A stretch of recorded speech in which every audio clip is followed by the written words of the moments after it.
Iran की ताकत से अमेरिका और इजरायल की हालत खराब है। ईरान को लेकर अमेरिका कभी पाबंदी की बात करता है तो कभी पाबंदी उठाने की। ईरान के न्यूक्लियर प्रोग्राम से अमेरिका और इजरायल का मिशन नाकाम होता हुआ भी नजर आ रहा है। रिपोर्ट की माने तो इजरायल का ऑपरेशन लाइन और अमेरिका का ऑपरेशन मिडनाइट हैमर फेल हो गया। क्यों और कैसे, इस रिपोर्ट में देखिए।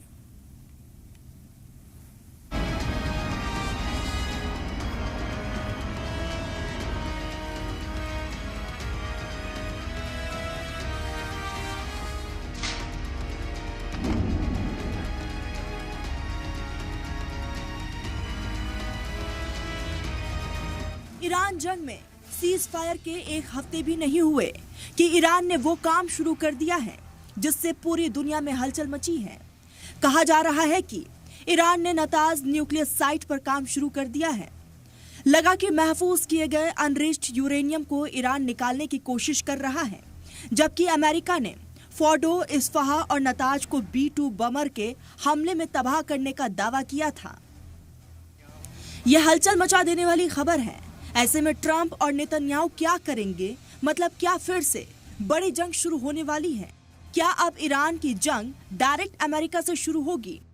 आपको बता दें कि नताज प्लांट पहाड़ी के काफी नीचे बना है। एयर स्ट्राइक से बचाव के लिए भारी कंक्रीट की दीवार है। 2002 में पहली बार सैटेलाइट तस्वीरें आई थी। 2010 में नताज पर इजराइल ने साइबर अटैक किया था। दरअसल 21 और 22 की दरमियानी रात अमेरिका ने मिडनाइट हैमर चलाया और ईरान के 3 न्यूक्लियर सेंटर्स पर हमले का दावा किया।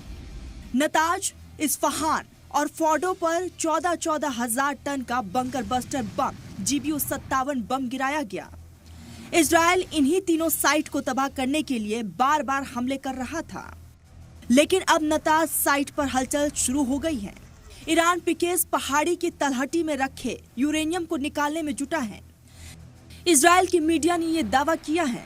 ऐसे में अमेरिका के GBU बम पर सवाल उठ रहे हैं कि क्या अमेरिका का बंकर बस्टर बम फिसड्डी साबित हुआ।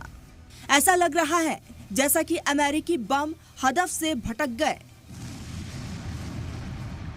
या ट्रंप एक बार फिर सच्चाई से दूर अपने दावे कर रहे हैं। कुल मिलाकर इजराइल अमेरिका के 3 फेल्ड मिशन सामने आ रहे हैं।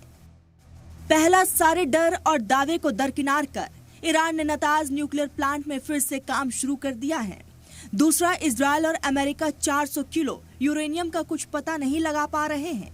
इजरायली खुफिया एजेंसी भी इसका पता लगाने में नाकाम है। तीसरा और सबसे बड़ी नाकामी, इजराइल और अमेरिका की शदीद बमबारी में भी ईरान आज भी मजबूती के साथ खड़ा है। अमेरिका जो भी दावे करे, ईरान ने 400 किलो न्यूक्लियर महफूज मकाम पर पहुंचा दिया। ईरान को 13 तारीख को ही पता चल गया था कि इजरायली हमले का सिर्फ एक ही मकसद है, उसके न्यूक्लियर सेंटर्स को तबाह और बर्बाद करना। ईरान के पास सबसे पहला हदफ था अनरिच यूरेनियम को महफूज करना। ईरान ने वही किया। बताया जा रहा है कि ईरान के तीनों अहम न्यूक्लियर साइट एक दूसरे से जुड़े हैं।